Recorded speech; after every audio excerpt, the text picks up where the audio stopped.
Out of everything that draws us in when we experience a story, there are few things as archetypal than a good rivalry. Diametrically opposed forces that are all too perfectly designed to create a dynamic and engrossing conflict. As a specific character relationship, what defines a rivalry is that intrinsic link of circumstances between the two characters in question. Both should operate within the same field and are attempting to reach the same goal. But while within this dynamic, you can still often see characters take on the traditional roles of hero and villain. In Ron Howard's Formula One feature film, Rush, we see not only a masterclass in how to film an engaging rivalry, but how to navigate one with dual protagonists.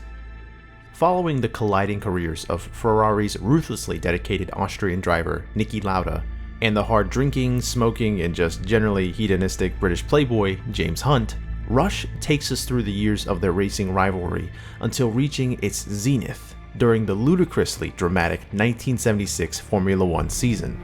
Taking place during an era of Formula One where losing a race was hardly the worst plausible outcome, Lauda reinforces this reality as he narrates over the first scene of the film, saying that 25 drivers start in Formula One every year, and every year, 2 of us die.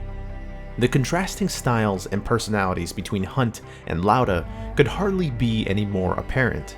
Hunt is charismatic, attractive, reckless, and drawn to the mortal nature of the sport. Lauda, inversely, is aloof, precise, and with slightly buck teeth which earn him the nickname The Rat from Hunt. Level playing field now, my ratty little friend.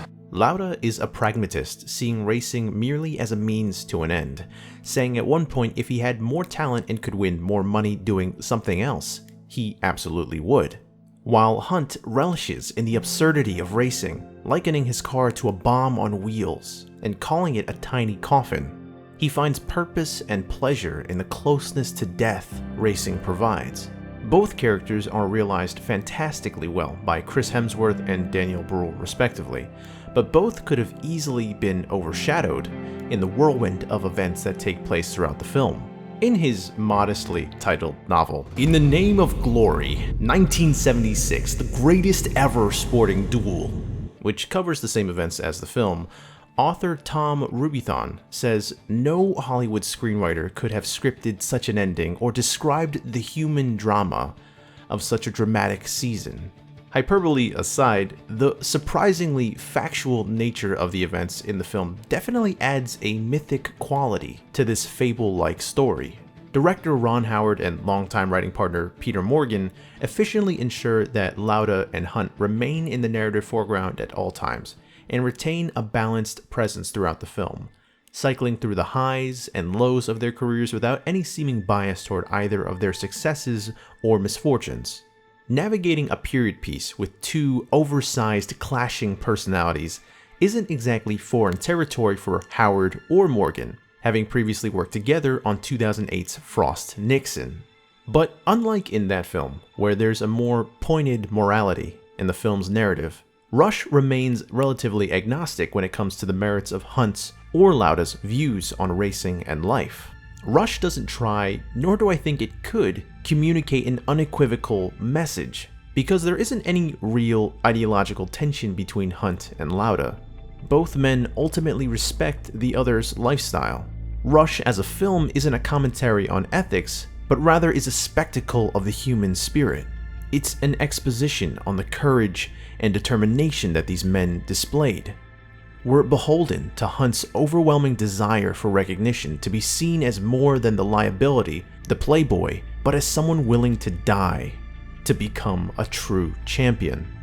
And for Lauda, through one of the most harrowing sequences of the film, where after an accident at the German Grand Prix leaves him horribly burned, we're given a slow, excruciating look at his recovery, a process that ultimately steals his unbreakable commitment to what he sees as his purpose in life.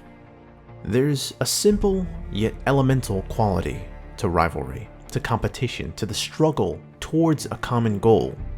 It's why I think Howard's greatest wisdom in how he crafted this film is that I believe he inherently understood that beyond the personal tragedies, visceral action, and theatricality of this story, is an unambiguous nucleus of two men and their unwavering desire to win.